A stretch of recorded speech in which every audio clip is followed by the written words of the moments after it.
Good afternoon and welcome to the latest issue of Print21. This issue is sponsored by Bulletin, Australia's largest supplier of printable materials and pressing consumables, and now supplying wide format equipment. Australian trade print supplier CMYKhub has become the first printer in the world to order new EFI VUTEC Q3H XP and Q3H hybrid printers, both of which were only released to the market at Vespa 2 weeks ago. The major order placed with the EFI's ANZ channel partner Curry Group also includes an EFI VUTEC FabriVu dye sublimation printer. The new printers will dramatically increase the capacity of CMYKhub's rapidly growing wide format trade printing service, and it will also add a completely new soft signage service to the company's growing offering. The deal, which was signed by CMYKhub director Print21 over at EFI's headquarters in New Hampshire in the US, puts CMYKhub at the forefront of the wide format print technology.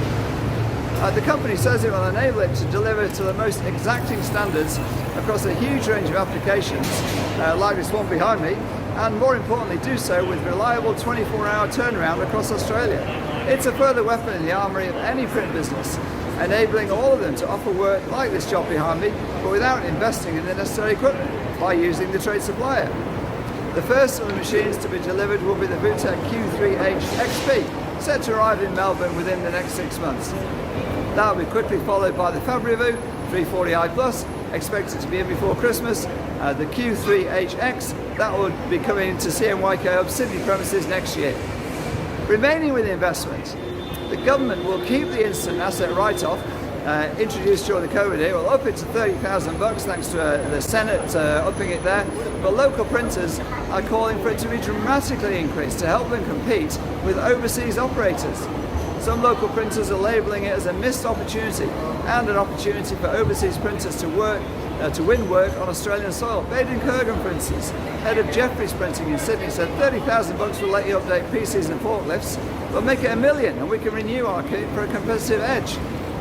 Describing $30,000 depreciation 1 year as a good move for what it is, Kurgan pointed out that Australia has a serious disadvantage to the rest of the world because of our well-deserved high wages. He said it's hard to quote against a foreign printer, or it's the same equipment as you, because their wages are so much lower. But we win, he said, against them when we have the best gear. We already have much better, highly trained people earning those high wages, give them the right equipment, and there's no stopping us. The Industry Employers Group Visual Media Association concurs.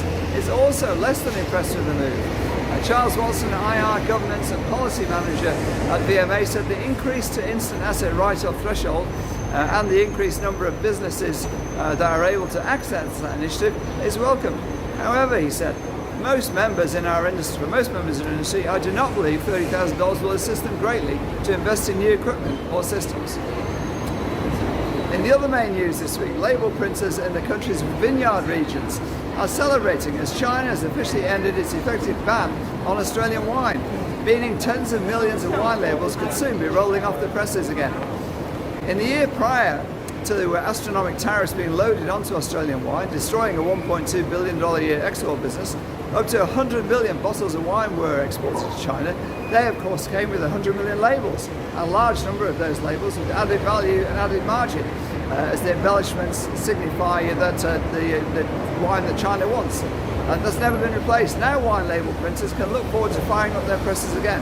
Although while the ban was enacted overnight, resurrecting the trade will take a little longer. Industry figures predicting it will take quite a while or some time for numbers to grow to previous levels. The return of up to 100 million labels, most with embellishment, is another boost for the label industry.